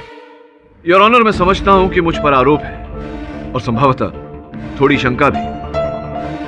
मैं अदालत से अनुरोध करता हूं कि मुझे अपना पक्ष लेने के लिए कटघरे से बाहर आने की अनुमति दी जाए। इस अदालत के लिए असली खूनी और सही मुजरिम तक पहुंचना बहुत ही आवश्यक है। इसलिए मैं अनुमति देता हूं। योर ऑनर, मैं देसाई साहब की बात से, इनके प्रश्न से सहमत हूं। मैं भी अचंभित था कि ऐसा कैसे हुआ, किंतु फिर मेरे सहायक वरुण की सहायता से मुझे इस प्रश्न का उत्तर मिला। योर ऑनर, जब पानी रखा गया तब साफ, गिलास भी साफ था, पानी भी साफ। तो फिर अंततः पानी में वो विष आया कैसे? हरिया की मृत्यु के बाद पुलिस ने कुछ चित्र लिए थे। योर ऑनर, इन चित्रों को ध्यान से देखेंगे तो पाएंगे कि हर गिलास पर एक ढक्कन लगा हुआ है। जब मैंने हरिया को पानी दिया था, मेरे गिलास पर भी ढक्कन लगाया था, जिसे मैंने हटाकर वहां मेज पर रखी और गिलास हरिया को दिया। किंतु हरिया की मृत्यु के बाद उस मेज से वो ढक्कन लापता हो गया। कैसे? इसकी पुष्टि करने के लिए मैं इंस्पेक्टर राठौर को कटघरे में बुलाने की अनुमति चाहता हूं। राठौर साहब, कृपया अदालत को बताएं कि जिस समय हरिया की मृत्यु हुई उस समय क्या, जैसा कि मेरे ग्लास पर लगा हुआ ढक्कन, इस प्रकार का ढक्कन आपको उस समय अदालत से बरामद हुआ? सर, मिस्टर केडी पाठक की रिक्वेस्ट पर हमने अदालत की पूरी बारीकी से जांच की, लेकिन ऐसा ढक्कन हमें कहीं नहीं मिला। इससे स्पष्ट होता है योर ऑनर कि जो विष गिलास में था, गिलास के पानी में था, वो पहले उस ढक्कन पर था। एक मिनट पाठक साहब, लेकिन जहर तो आपके रुमाल पर था ना? देसाई साहब, विष पहले ढक्कन पर था, ढक्कन पर से गिलास में गया, वहां से पानी में गया, और जब मैंने हरिया को पानी पिलाने से पहले अपने रुमाल से गिलास को पोंछा, तब वो विष मेरे रुमाल पर आ गया। समझे? नहीं समझे? एक मिनट, ऐसे कैसे हो सकता है? अदालत में कौन है? देसाई साहब पूछना चाह रहे हैं योर ऑनर कि कौन है जो मेरी हत्या करना चाह रहा था। इस प्रश्न का उत्तर बहुत सरल है योर ऑनर, वही जिसने जगत राम जी की हत्या की, क्योंकि हत्यारा जान गया था कि हम सत्य के निकट पहुंच रहे हैं। वो मेरा मुंह बंद करवाना चाह रहा था। दुर्भाग्यवश वो पानी हरिया ने पी लिया और उसकी मृत्यु हो गई। इससे एक बात तो प्रमाणित हो जाती है योर ऑनर कि हरिया ने जगत राम जी की हत्या नहीं की। प्रश्न वही खड़ा है योर ऑनर कि हत्यारा कौन है। अब शक की सुई किस तरफ घुमा रहे हो पाठक साहब? उसी तरफ योर ऑनर जहां सर्वप्रथम शक की सुई घूमनी चाहिए थी, और जिस पर सबसे पहले हमें संदेह करना चाहिए था, उन्हें मैं कटघरे में बुलाना चाहूंगा यार। जगत राम जी की पहली पत्नी सुलेखा। सुलेखा जी, कितने वर्ष पूर्व जगत राम जी से आपका विवाह हुआ था? इस साल हमारी शादी को 10 साल हो जाते हैं। 10 साल? 10 साल आपने एक व्यक्ति का साथ निभाया, अचानक उस व्यक्ति ने दूसरी शादी कर ली। क्रोध आया होगा आपको। क्या कहा था आपने उस समय जगत राम जी से? मैं क्या कहती, वैसे भी वो मुझसे कहाँ कुछ कहते थे, बस उनकी मर्जी हुई और उन्होंने शादी कर ली। ये बात तो है, लेकिन सुना है ऐसा कि आप बहुत क्रोधित हुई थी, आपने जगत राम जी से बातचीत बंद कर दी थी, और ऐसा भी सुना है कि कुछ समय बाद अपने 6 साल के बच्चे को लेकर आप अपनी मायके चली गई। ये सब बातें सच हैं या झूठ?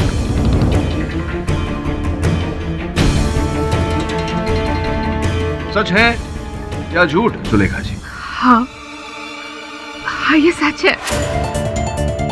और फिर समय पहले आपने सब कुछ भुलाकर, उन्हें क्षमा करके आप वापस लौट आए।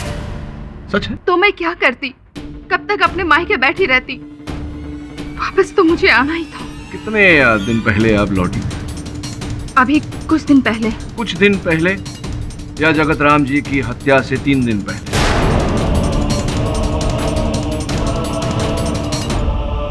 हाँ, उनके मौत के 3 दिन पहले। तो आप कहना क्या चाहते हैं? मेरे पति को मैंने मारा है, अपने हाथों से मैंने उन्हें जहर देके खून किया है। अब क्या कहना चाह रहे हैं? मैंने ऐसा कब कहा कि आपने उन्हें मारा है? योर ऑनर, सुलेखा जी बहुत ही पढ़ी लिखी महिला है। ये अपने पति की सहायता भी करती थी उनके हीरो के व्यवसाय में। करती थी ना सहायता उनकी। Objection your honour. पाठक साहब फिर से अदालत में बात को घुमा फिरा के रखने की कोशिश कर रहे हैं। जब जीवन जी को जहर वाला दूध दिया गया तब सुलेखा जी अपने बच्चे के साथ अपने कमरे में थी। योर ऑनर, मैंने कब कहा कि सुलेखा जी ने अपने हाथों से दूध के उस गिलास में विष मिलाया? नहीं कहा ऐसा। सुलेखा जी जब जगत राम जी के साथ विवाह करके जगत राम जी के घर पधारी तो दहेज में अपने साथ एक नौकर भी लाई थी, किशन महाराज, घर का बावर्ची। संभव है कि उसी ने सहायता की हो इनकी अपने मकसद को अंजाम देने की। एक मिनट, पर वो ऐसा क्यों करेगी? वो बावर्ची का साथ क्यों देगी? योर ऑनर, मैंने भी इस बारे में बहुत सोचा। अब क्या है कि 10 वर्ष किसी पशु को पालो तो पशु भी वफादार हो जाता है। किशन तो इनके घर के सदस्य जैसा है। जितनी पीड़ा सुलेखा जी को थी जगत राम जी के दूसरी विवाह से, उतनी ही पीड़ा किशन को भी थी। सोचने वाली बात है और ऑनर की पिछली सुनवाई में सुलेखा जी सबसे पहले यहां आकर बैठ गई थी। हाँ दीदी बहुत पहले घर से निकल चुकी थी।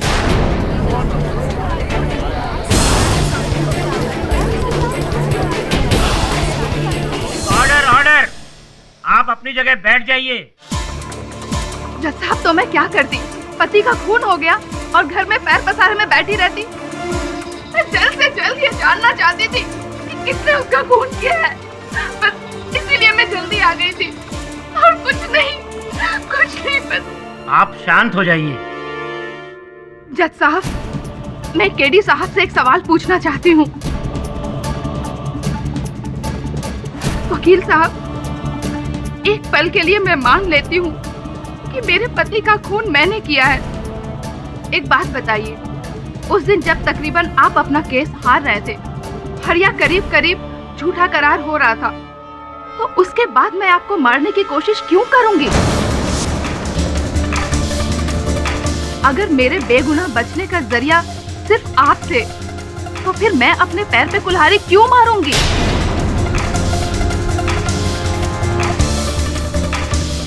बढ़िया पॉइंट, बढ़िया, वाह। बताइए पाठक साहब, क्यों? मिस्टर केडी, आप अपने झूठे होने का आरोप शायद हटा सको, लेकिन खूनी का पता लगाने में अभी भी कामयाब नहीं हो सके हो।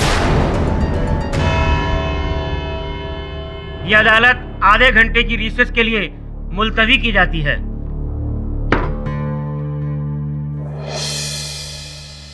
सुलेखा सच कह रही थी। मतलब? वो हत्यारे नहीं है। सर, अगर वो हत्यारे नहीं है तो फिर और कौन है? कौन से अधिक क्यों के बारे में सोच। क्यों मुझे कोई मारना चाहेगा, जबकि केस तो मैं हार ही चुका था, हरिया फंस चुका था। क्यों मुझे मारना चाहेगा?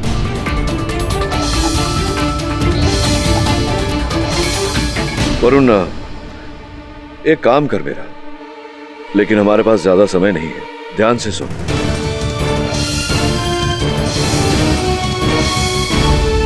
योर ऑनर, इस मुकदमे को लड़ते लड़ते जो बातें अब तक स्पष्ट हो चुकी हैं वो ये है कि जगत राम जी की हत्या विषैले दूध पीने के कारण हुई। उस समय घर में सारे लोग उपस्थित थे, किंतु आरोप हरिया पर लगाया गया। ये पाया गया कि हरिया निर्दोष था। योर ऑनर, ये सारी बातें हम देख और सुन चुके हैं। फिर से इसे दोहराकर अदालत का समय बर्बाद करने की कोई जरूरत नहीं। योर ऑनर, मध्यांतर के पूर्व सुलेखा जी ने जो मुझसे प्रश्न पूछा था, मैं उसी का उत्तर देने का प्रयास कर रहा हूँ कि अंततः वो कौन है जिसने मुझे मारने का प्रयास किया और क्यों।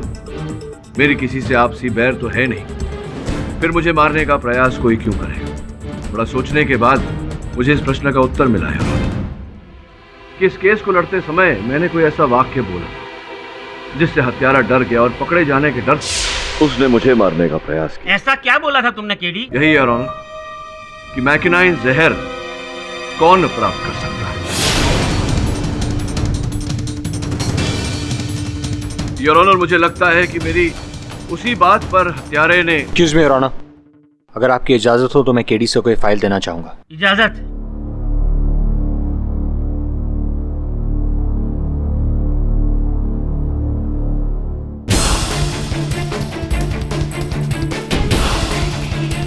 योर ऑनर, मैं मंगत राम जी को एक बार फिर से कटघरे में बुलाने की अनुमति चाहता हूँ।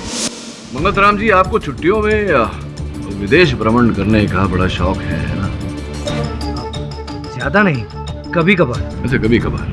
बस हाल ही में मैं श्रीलंका और नेपाल जाकर आया। ये तो हमारे पास के पड़ोसी देश हो गए। दूर के देश का क्या भूल गए आप? अभी कुछ 15 दिन पहले ही आप साउथ अफ्रीका गए थे।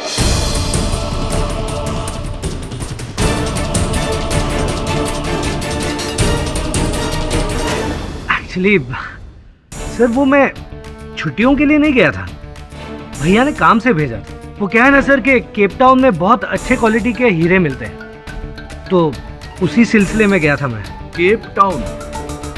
जी, केप टाउन। केप टाउन का नाम सुनकर इतनी लंबी सांस? आज हो क्या गया पाठक साहब को? क्या सोच रहे हैं पाठक साहब? प्रोसिक्यूटर साहब, मैं सोच रहा हूँ कि ये केप टाउन गए थे हीरे प्राप्त करने, तो ये वहां से 5000 किलोमीटर दूर ये छोटा सा जो अफ्रीकी देश है बुरुंडी, वहां क्या प्राप्त करने गए थे?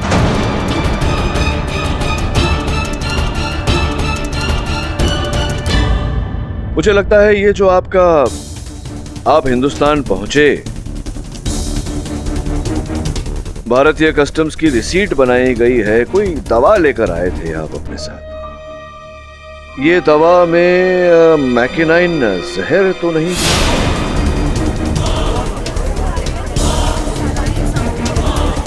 Order order. Your honour, Burundi एक ऐसा देश है जहां मैकिनाइन जहर बड़ी सरलता से उपलब्ध दवा के रूप में। मंगत राम जी, यहाँ देर है अंधेर नहीं, अंततः सत्य सामने आ ही जाता है। घर में आप ही ऐसे एक इकलौते सदस्य है जिसने मैकिनाइन जहर प्राप्त किया। अब आगे कुछ कहने की आवश्यकता तो है नहीं, बात यही थी कि आप अपने बड़े भाई की सफलता, उनकी उपलब्धियों से जलते थे, इसीलिए आपने उनकी। ये बिल्कुल झूठ है। जलता मैं नहीं था, जलते वो थे मुझसे। सारी मेहनत मैं करता था, लेकिन आखिर में फैसला सुनाकर बड़े वो बन जाते थे। सारी तोड़ जोड़ करके प्लानिंग मैं करता था, लेकिन फायदे का पैसा अपने तिजोरी में वो भरते थे। इस बिजनेस में मैं भी आधा पार्टनर था जज साहब, लेकिन मेरे साथ नौकरों से भी बुरा सलूक करते थे। किसी के भी सामने कभी भी बेइज्जत करते थे, चिल्लाते थे। अरे ये क्या है? कल मैंने तुझे जो सेट दिया था उसका हिसाब किताब नहीं लिखा इसमें। ऐसी लापरवाही कैसे करता है मंगत तू? तो आपने सोचा कि एक ही बारी इसी प्रकार से आप अपने सारे समस्याओं का समाधान कर। मेरे पास और कोई रास्ता ही नहीं, थक गया था। कब तक सहता रहता, कब तक छोटा बना रहता। चलिए मंगत जी, अब मेरा कर्तव्य बनता है कि मैं न्यायाधीश महोदय को आपकी कहानी सुनाऊं। Your honour, Mangat Ram ji Burundi देश से मैकिनाइन जहर प्राप्त करके हिंदुस्तान लौटे। ये उचित अवसर की प्रतीक्षा कर रहे थे और तभी हरिया की घटना घटी। बेचारे हरिया ने डांट तो खाई ही, साथ में इस आरोप का शिकार भी बना।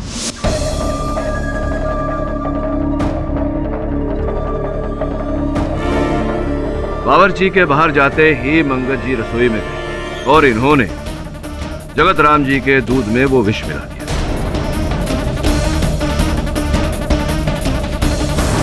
मंगत राम जी जानते थे कि विष तुरंत असर करेगा, तो कुछ समय बाद वो जगत राम जी के कक्ष में गए।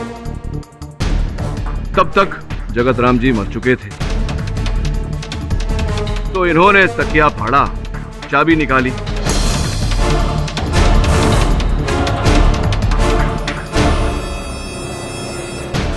पैसे चुराए,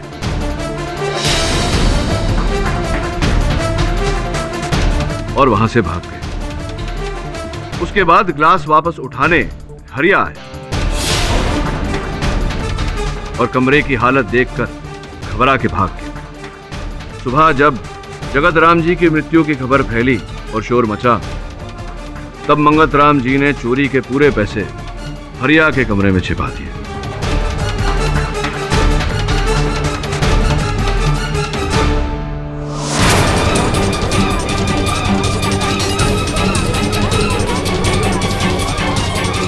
और यहां तक तो इनकी योजना ठीक ठाक चल रही थी, किंतु अदालत में जैसे ही मैंने बात उठाई मैकिनाइन जहर की और उस व्यक्ति की जिसने ये जहर प्राप्त किया, तो ये हड़बड़ा गए और भूल कर बैठे।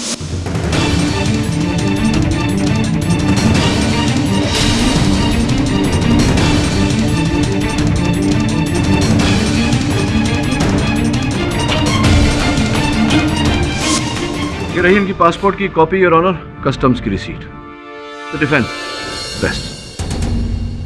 बड़े ही शर्म की बात है कि आज भी इस दुनिया में कुछ लोग रिश्तों से ज्यादा पैसों को अहमियत देते हैं और एक भाई अपने ही भाई का खून कर देता है।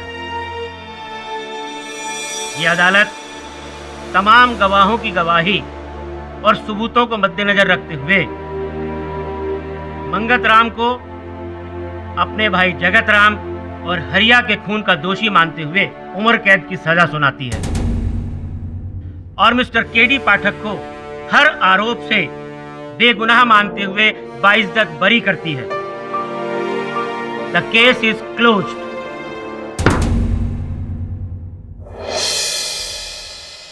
ऐसे और भी मजेदार वीडियो के लिए हमारे चैनल को लाइक, शेयर और सब्सक्राइब करें।